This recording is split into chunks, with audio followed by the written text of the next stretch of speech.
5ই আগস্টে সেই ভয়াবহ দানবের হাত থেকে মুক্তি পেয়েছি। বন্ধুগণ, অনেক ত্যাগ স্বীকার করতে হয়েছে, দেশের অনেক ক্ষতি হয়েছে।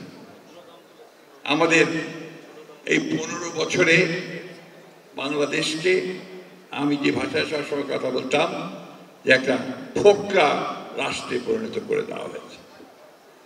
এর সমস্ত প্রতিষ্ঠানগুলোকে ধ্বংস করা হয়েছে, অর্থনীতিকে ধ্বংস করা হয়েছে, ভবিষ্যৎকে ধ্বংস করা হয়েছে, নৈতিকতাকে ধ্বংস করা হয়েছে এবং ভবিষ্যতে একটা ঋণের বোঝা এমনভাবে চাপিয়ে দেওয়া হয়েছে যা পরবর্তী সরকারগুলোর জন্য সবচেয়ে বড় সমস্যা হয়ে দাঁড়াবে।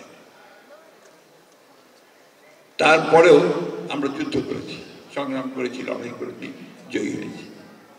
আজকে আমাদের যিনি প্রধান অতিথি, সম্ভবত সবচেয়ে বড় ত্যাগটা তারই।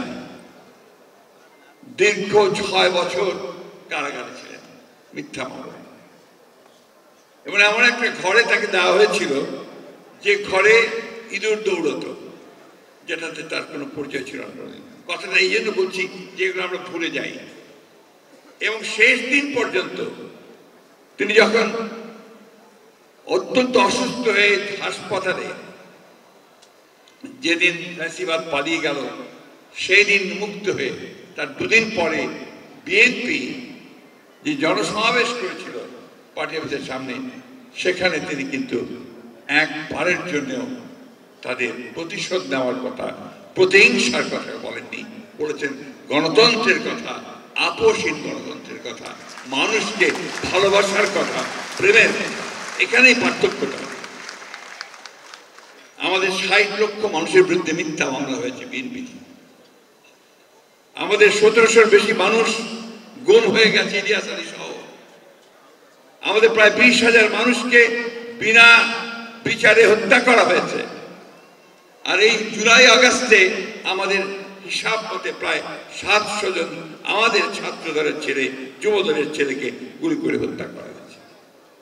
আমাদের হাজার হাজার নেতাকর্মীকে কারাগারে আটক করে রাখা হয়েছে, আমাদের সিনিয়র নেতৃবৃন্দ সহ। এই ত্যাগ, এই তিতিক্ষার বিনিময়ে আমরা সবাই মিলে একটা জায়গায় এসে পৌঁছেছি, একটা সুযোগ সৃষ্টি হয়েছে। সেই সুযোগটা কি?